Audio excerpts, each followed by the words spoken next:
I've also noticed that I don't actually repeat outfits that much. Lizzie McGuire, you are an outfit repeater.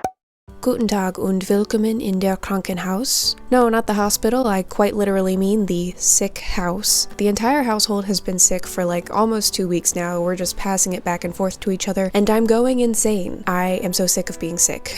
So that's why I've been a little MIA the last couple weeks. I had so much content I wanted to make before the end of the year, and all those hopes and dreams just went up in smoke. I wanted to try to at least put together my little like end of year wrap up conclusions and plans for the new year kind of thing. We'll see how it goes because I still feel pretty crummy. I have no energy. I had to take a break after just putting my makeup on. Like, what?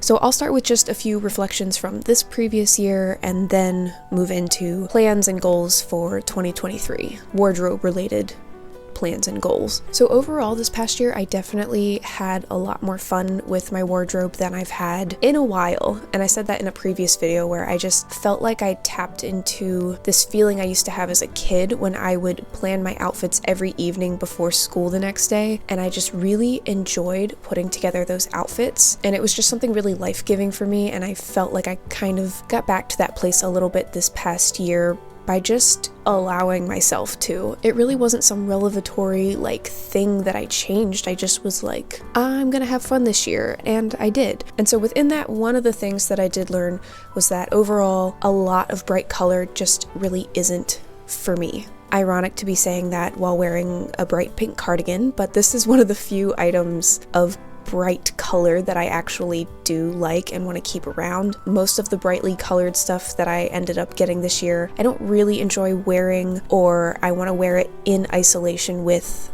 darker colors or neutrals. I don't like pairing them together so much. And actually today, this isn't even what I wanted to wear, but like being that I'm still kind of sick, all my clothes felt wrong on my body. Everything was just like too itchy or constrictive or just was irritating my skin. Ugh.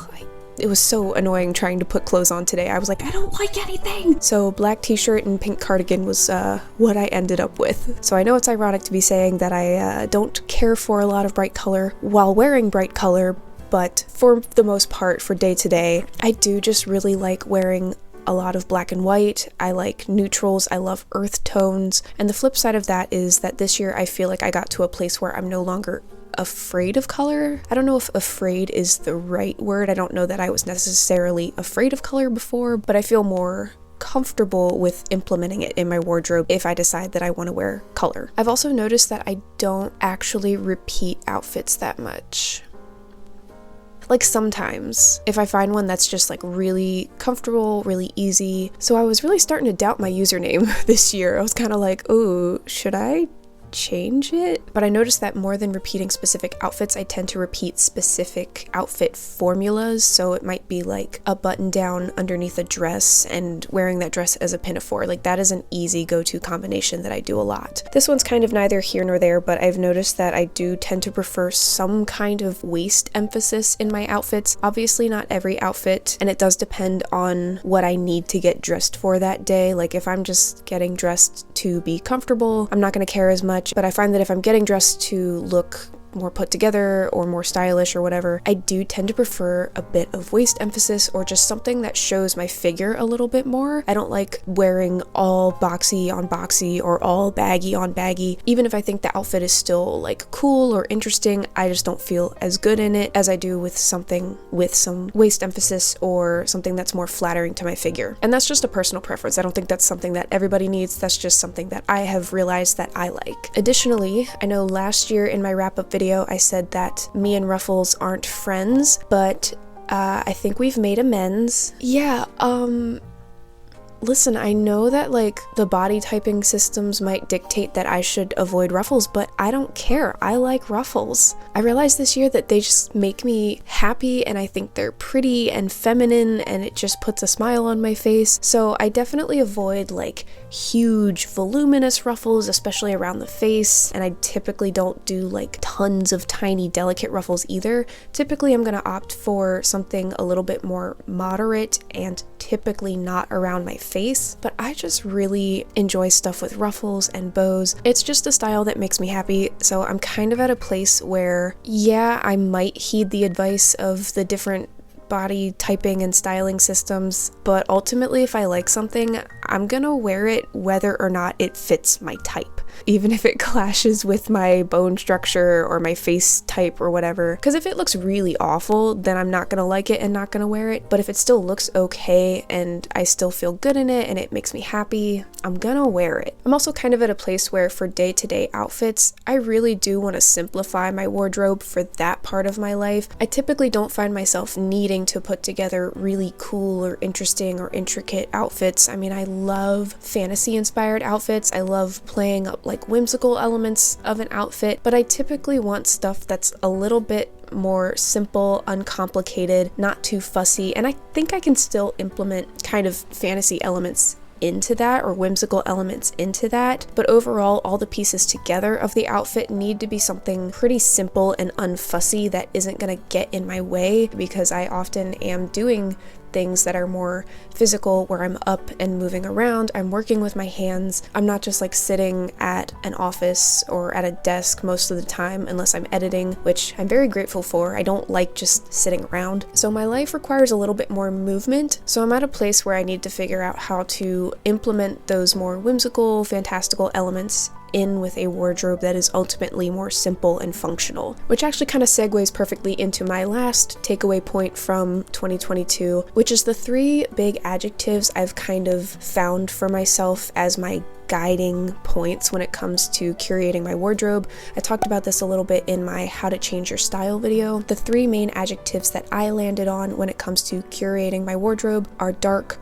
whimsical, and simple. Again, I like really dark and moody stuff. I love when it's whimsical and playful and a little bit fantastical, but ultimately I need something simple and functional. So I think keeping those 3 adjectives at the forefront of my mind will be very useful moving into 2023. So now moving on to the goals and the plans for next year. The first thing, the biggest thing, I'm just done with decluttering videos. YouTube has boxed me into that spot in the algorithm because anytime I check my analytics and look at videos that are recommending you, it's all other people's decluttering videos. I'm never gonna get out of that box if I don't stop making those videos. Additionally, my most recent one, I just don't love. A couple people commented like, you really didn't get rid of that much stuff. No, I didn't. You're right. And someone said that I like justified a lot of the stuff that I was keeping, and yeah, they're right about that too. A couple of those things I definitely could have let go of at that time, but a couple of those things I also just am not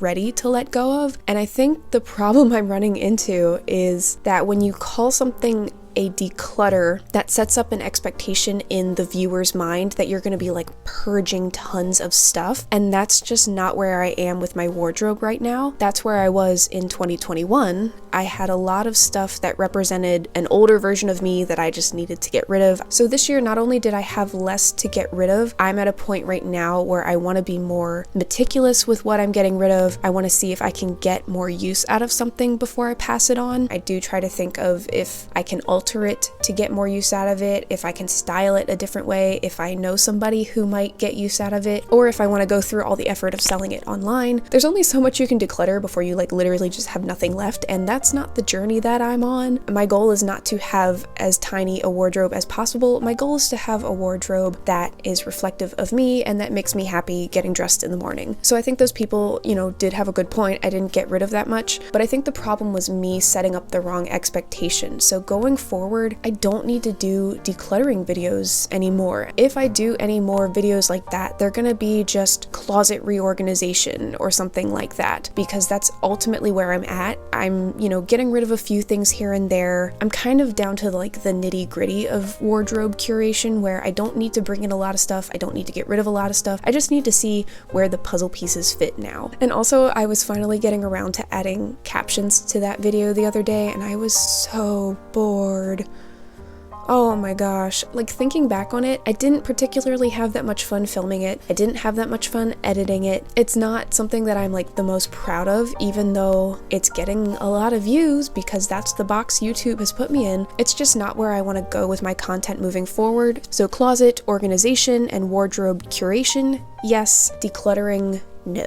I just want to move on from that. Another thing I want to do more of this upcoming year is sewing more of my own clothing. I did so many alterations this year and that felt really good. I just felt really accomplished with how much of my alterations I actually got through. But this upcoming year, I really want to lean into making more of my own stuff from scratch. I only made a few things from scratch this year and that was so fulfilling and so much fun. I was happiest when I was sewing. And don't worry, I'm not gonna make a video out of everything that I sew because I know not everyone cares and that's just a lot of extra work. It actually goes way faster if I just don't film my sewing process. But whether I make it for a video or just for myself, I just know that I want to do more sewing start to finish because I was so much happier when I was doing that and I wasn't thinking about shopping or like what I needed to add to my closet when I was sewing because I was focused on completing the project. I don't know about you, but sewing is a good hack to quell the shopping bug.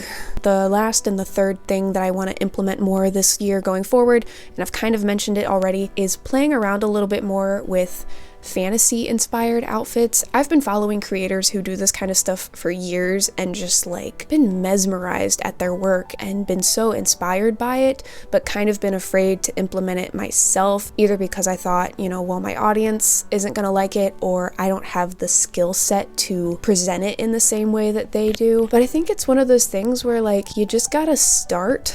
I was actually really pleasantly surprised that you guys responded so positively to the fantasy inspired outfit I threw in at the end of the winter outfits video. I kind of thought people wouldn't like it or just wouldn't care, but a lot of people responded positively to that and that made me really happy. So don't worry, I'm not gonna go like full fantasy nightcore outfits all the time, but I do kind of want to throw in a little bit more of that into my content because it's something that makes me happy and I have a lot of fun doing and I want to make more of those outfits from scratch. And I really want to actually make a cosplay this year. I kind of like dipped my toe in the shallow end this year with some stuff around Halloween. I need to stop skirting around the outside of cosplay and just do the darn thing because I've been wanting to do it since I was 12. I don't know how much of that's going to make it onto this channel. We'll see. Maybe none of it, but that's just a mental note of something that I would like to do. So this past year, my big thing was that I wanted to relinquish the need to have a personal style, and I think by doing that and letting myself just play, I did actually see a personal style kind of emerge. And so that was cool to kind of stop trying so hard to force a personal style and let it develop organically. And so this year, I think now that I'm at a place where I'm a little bit more comfortable and happy with my personal style and with the clothes that I have and the outfits I'm able to put together, I just want to focus on making content that makes me happy. I am really proud of the body of work I created this past year, and I'm so grateful for all of you who have stuck around for that and been a part of that. But I do feel like I tried a little bit too hard to give the algorithm what it wanted, only for it to not be what it wanted at all. Like, I'm just really bad at social media. I cannot predict what the algorithms want at all. There were a couple times that I thought I had a great idea that the algorithm was just gonna love and it was gonna bring in so many new viewers to the channel, and it just didn't. It went nowhere. And then I would throw up like a random video that I kind of didn't care that much about and it would do great. And I was like, what is happening? So the point being, I'm just gonna stop trying because when I tried, it didn't work. So instead, I'm just gonna make stuff that makes me happy. But I just wanna stop worrying about whether or not a video is gonna perform well and focus more on the stuff that actually is fun for me to make. Because I felt like a lot of stuff, even though I might have had fun filming it, it was drudgery editing it, and that's the part that takes the longest. So if I'm not enjoying editing it, then I don't want to make it. So I don't want you to like worry that my content is going to do like a complete 180 and just be 100% cosplay sewing videos. I'm not like changing the direction of my content that drastically or at all, really, but I just want to make sure that I'm actually enjoying what I make more than focusing on how much views something is going to bring in, because that was just stressful and not fun. So yeah, that's my year-end wrap-up. Thank you guys so much for being here. I really do appreciate every single one of you who watches these videos, whether you comment or not. And if you do comment, I do read them all. I don't respond to them all because I get like really anxious about responding. I don't know why, especially if there's a lot of comments all at once. I'm just like, I don't know, here's a heart. So even if I don't respond, know that I do read your comments, and I appreciate you guys so much. So thank you for a really good 2022, and let's have an even better 2023. See you next time. Bye! The sick brain frog. If only it was a brain frog and not brain fog. I don't like this like pillar that is happening over here. I'll see you next time, hopefully with a less crusty face region.